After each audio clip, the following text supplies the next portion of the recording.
Bonjour à tous, donc je vais vous parler des bagues souples que j'utilise moi personnellement et que du coup je vends au magasin. Il y a ces bagues-ci que j'utilise depuis déjà une année et un nouveau modèle qui vient de sortir cette année que j'ai essayé sur quelques oiseaux et qui me paraît vraiment sympathique. Donc j'ai décidé de le rentrer aussi en magasin pour compenser les petits défauts qu'elles avaient celles-ci pour moi. Les deux sont très complémentaires du coup. Il y aura toujours les adeptes de celle-ci, il y aura les moins adeptes qui trouveront leur bonheur aussi avec ces nouvelles bagues qui viennent de sortir. Moi je vais vous présenter les deux modèles, je vais vous les montrer sur des oiseaux parce que vous êtes nombreux à me demander comment ça marche, quelle est la différence, pourquoi. Donc je vais vous expliquer les principales raisons qui m'ont poussé à avoir ces deux gammes en magasin. Alors je vais essayer d'être le plus objectif possible concernant ces bagues. Donc on va commencer par les bagues souples que je pense beaucoup de monde connaît, celle de Chasse en Camargue. Donc facile d'utilisation, il y a un pion à placer. Tac. Donc là on est sur du diamètre 12 pour les cols verts. Prenez votre oiseau, vous placez la bague. Et on vient la reclipser derrière. Tac.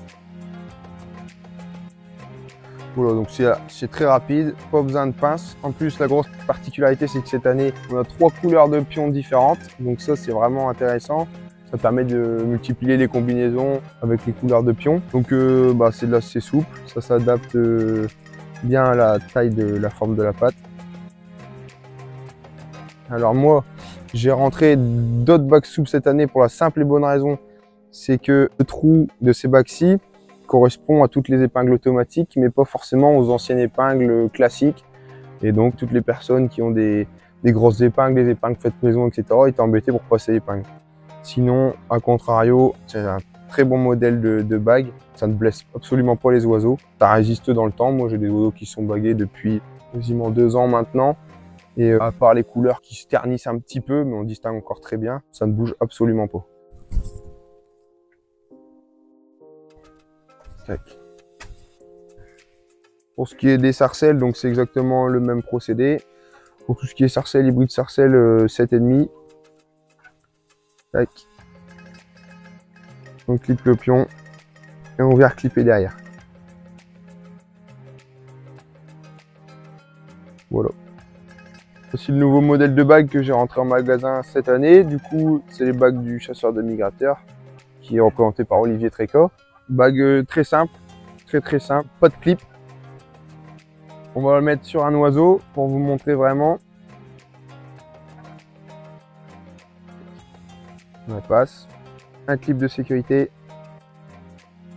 et 2 clips. Tac.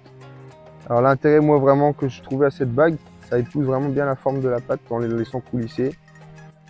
Et le deuxième intérêt, c'est ça qui a fait mon choix en fait, c'est vraiment la forme pour passer l'épingle du trou, qui est vraiment ovale et qui correspond à tout type d'épingle. Alors ici en l'occurrence sur un siffleur, donc du 8,5, tac, ça va très vite. Un clip, 2 clips, et voilà, l'oiseau est équipé. Alors maintenant, à voir la longévité, à voir la durée dans le temps, c'est des bagues qui sont toutes nouvelles, on n'a pas encore trop de recul dessus, mais ça s'apparente à être des bonnes bagues, franchement, j'ai confiance. Alors en résumé, bon, forcément c'est 2 très bons produits que j'ai testés chez moi et c'est pour ça que je les vends en magasin parce que je trouve que ce sont 2 très bons produits. Aussi bien les bagues de Chasse en Camargue avec la vraie particularité d'être vraiment très souple et d'avoir une multiple combinaison. Vous pouvez baguer énormément de couples différents, repérés grâce aux 3 combinaisons de pions différents. Il y a une dizaine de couleurs de bagues.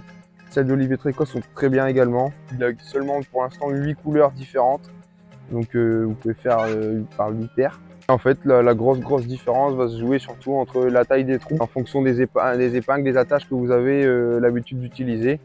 Votre choix va s'orienter vraiment sur l'une ou l'autre. C'est vraiment le critère pour moi qui est primordial. Ceux qui sont encore sceptiques ou ceux qui veulent venir tester les produits en magasin, n'hésitez pas à passer voir. Vous pouvez même les essayer sur des oiseaux si vous voulez. Vous pouvez venir voir, il n'y a pas de souci pour déterminer votre choix. Bonne ouverture à tous et à très vite.